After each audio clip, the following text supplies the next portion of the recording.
there you guys, welcome back. Today we are going to attempt, well, it's not going to happen over just today. I just had this Cattleya Orchid, or Cattleya type orchid, in some water because we're going to try to save it. This is a plant that I just recently enough purchased a few weeks ago. I wanted to do a video on it right away because it was really... it was on the discount rack. I actually bought it for $5, and I've wanted a larger Cattleya. The ones that I have are mostly the smaller, medium to, I don't know, between 6 inches tall and, say, 12 inches tall. I wanted to have one of the bigger ones. So this one, if I remember correctly, I think that this had an orange flower. It didn't actually have a flower on it when I got it, but there was a fairly sizable orange flower that was sitting dead on the table right in front of it, and it was the only Cattleya that was there, and it was a Cattleya flower. So I assume that that's what it was. So anyway, as you can see, the stems are all really emaciated. They really need a drink. It's just, I don't know. Sometimes this is in packed up sphagnum moss. And Cattleyas like a drier environment, so it probably is to do with some root stress. Perhaps it was overwatered and roots started dying, and then it's not taking up water and blah blah blah. It's a vicious cycle. So yeah, today we are going to take a closer look at this. We're going to unpot it, and we're going to remove all of the dead material and repot it, and fingers crossed. I chose to I can't talk. I chose to purchase this orchid. For one, it was $5, and for two, I looked at the base of each growth, and if I pull away the little bit of a sheath here, I notice a little bit. It's not going to focus. It never does. A little bit of a nubbin on the side where new growth could come from. I'm going to remove these old pseudobulbs that are obviously dead. They're brown. If they were a green color, I would leave them, but I'm not going to do that. So anyway, what is this variety name? RLC Village Chief Headache. Let me, just fell out of my hand. Let me bring it up here. Is it going to focus in for you? So if you know this variety, tell me the color. Is it orange? I think it's orange. It's either orange or yellow. So anyway, come on over. My goodness, I've got an itchy nose this morning. God. So anyway, come on in closer, and we'll unpot this, and we'll work some magic, perhaps. I hope we don't kill it. Anyway, $5, whatever. Anyway, come on in. Okay, so with this one, I know that most of the roots are going to have to get cut off. I watered it, and there's a little bit of green going on in this root. There's a little bit of green going on in this root. So these ones might be still alive, but it's really grasping. So we'll remove all of the roots that don't look very good. I've got some bonsai wire here that I've had from my tree, my boxwood bonsai. So I'm going to use this. I'm going to put some wire up through the bottom of the pot to hold this in place, because there's not going to be any real root development. I've got some wire cutters. I'm going to use a little bit of sphagnum moss. I know a lot of you are going to say, it's a Cattleya, they like to be dry. Don't do sphagnum moss, you'll kill it, you'll kill it. But I know my watering practices are very lazy, so the sphagnum moss will stay a little bit moist for a short period of time and keep the plant healthier than if I was a heavy waterer. If you're a heavy waterer, I wouldn't recommend using sphagnum moss with Cattleyas. Maybe a very small amount, but not very much. But I am a lazy, as I've said, I'm a lazy waterer, and I find that things dry out way too quickly for me, and I don't come down and water nearly enough. And then I've got just a basic orchid mix. It's a coarse bark mixed with some perlite, and I do believe there is some charcoal in there. So with this size of Cattleya, I'm going to use a coarse orchid bark. I have many different grades of orchid bark, and I'm going to use the larger grade because it's a larger plant. So anyway, I'm going to sterilize some scissors. I've got my scissors. I've got a wipe here You just get some rubbing alcohol. I'm just going to wipe down my scissors before we start. Because I don't know what's going on with this plant, I don't know what's causing all the problems, I don't want to spread any bacterial infections or anything to the rest of my plants. So just be cautious. It's good to be cautious anyway. Nobody could say you're a bad person for making sure you're safe. Alright, so put a lid back on this. And there you go. See, $5. Select orchids, $5. And if you live local to me, I bought this at Terra. Terra Greenhouses has lots of fantastic sales. I enjoy perusing their discount orchids and their full price orchids, but I really am a discount person myself. I don't need anything else, so I look for sales. Wow, this is really packed in there. Look at it's like I can't even get my fingers in there. Good thing I pre-moistened this. This is probably what was causing the problem. I'm sure it had beautiful root growth in the beginning, but then sphagnum moss stays way too wet for way too long. And when you're packed in there like concrete, it doesn't help.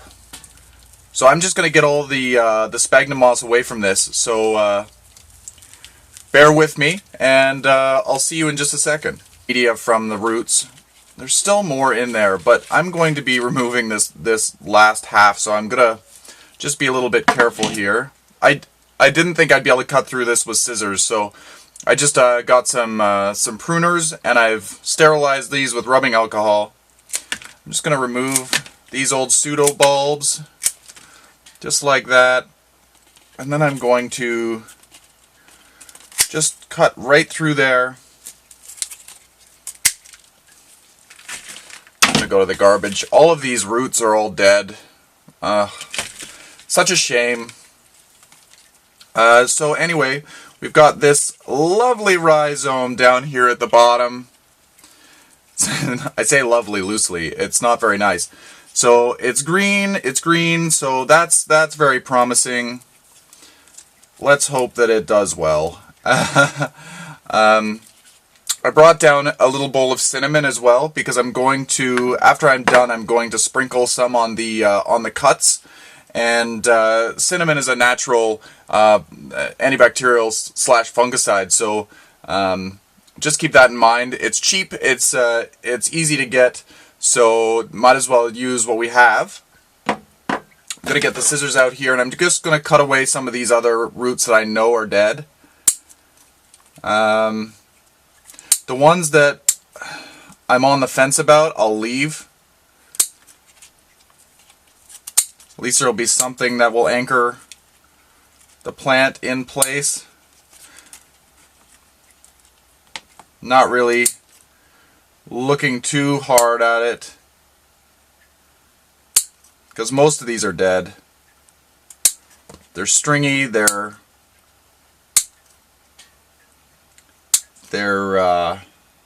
all sucked up and spongy. No good.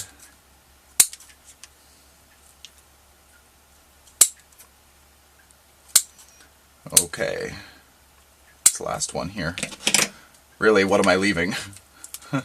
Absolutely nothing. Okay. So I left a little bit of moss there at the base, mostly because I can't get it out. No other reason really than that. Oh, I'm getting more out now. Come on. Alright, so let's just set this to the side. I'm going to clean off my workstation, or at least push it all to the back, like so.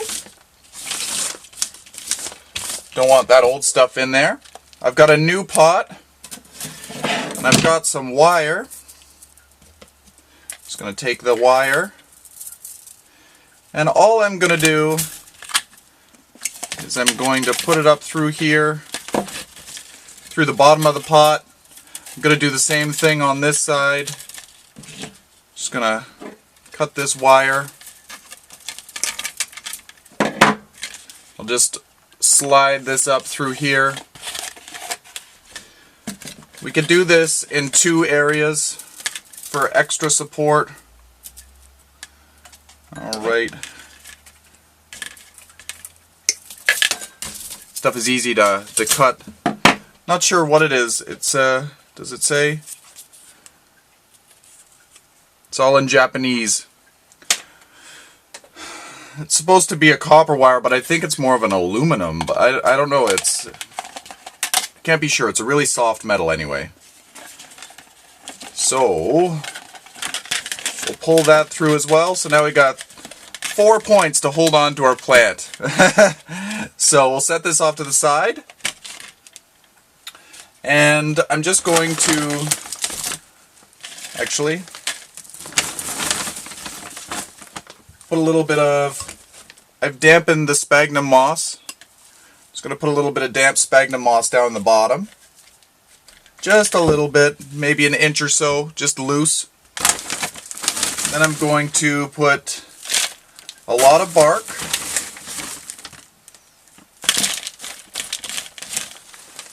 I'll layer a little bit of moss in there.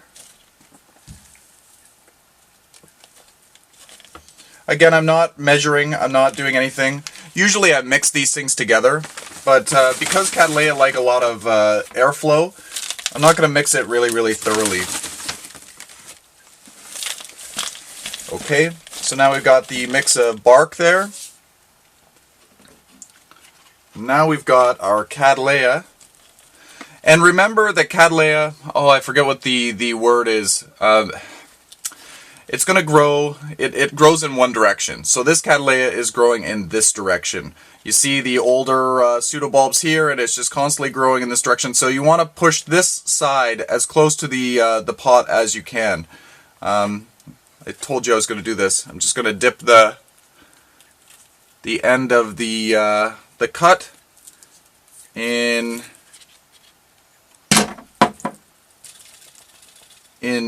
cinnamon. And now I'm just going to rest it as close to the side of the pot as possible. That way I can get a little bit more growth this way. I'll get at least probably years worth of growth in this pot. And now I'm going to just put a little bit of sphagnum moss on the surface. Because these new roots will be developing, I want there to be a little bit of moisture when they first start developing, and then they're going to go down and they're going to be in the drier environment. They will like that so much more. And this way, the sphagnum moss, because it's a thin layer, will dry out a lot faster.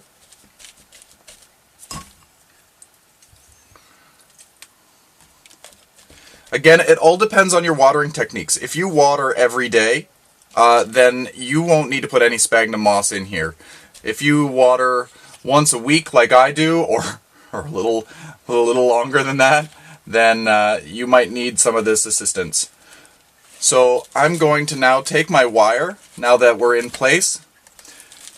We're going to need to try our best to secure this poor plant into its new home, which is going to be more difficult because there are no roots. So what I'm doing is I'm just crossing over the plant and doing my best to secure it by spinning the wires around each other.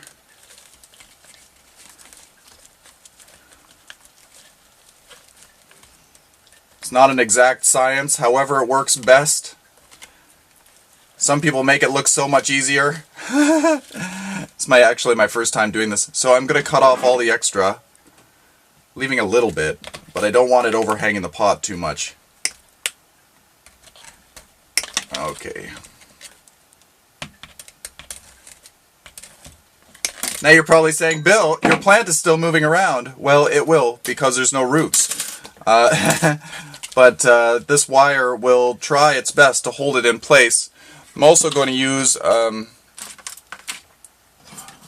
excuse me, off to the side I've got the regular orchid spike to hold the flowers.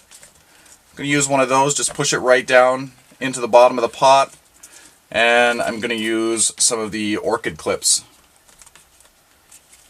Just like that. So now, as you can see, it's not wobbling around as much as maybe it did before.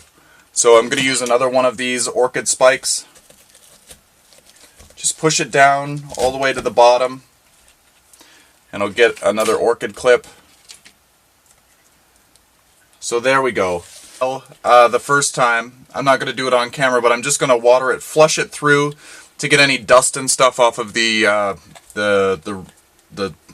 oh my god, the bark. And yeah, I'm going to water it. I don't know. I want to keep the moss moist for a little while. Not soaking wet, but I want to keep it damp so that any of the new roots that start developing on the new canes will have a chance at survival to the fullest. I'm not going to water it like crazy. I might give it a good deep watering once every week or so, and maybe I'll miss the moss on the top just to keep it a little bit damp. But yeah, again, Cattleya orchids like to be on the drier side with a really good watering when you water it, but really free draining mix. So it never really stands in a moist mix for too long. So yeah, and that's why you also want to use a coarse bark. Cattleyas also like a very bright location, almost as bright as you can get it. You don't want the leaves to burn, so if you see that your leaves are getting really red in color, you might want to move it into a slightly shadier spot. But you definitely want to see a little bit of yellowing going on. A little bit of red color is okay, but not if everything is crazy burnt red. So yeah, lots of light. Moderate watering, but let them dry out between waterings.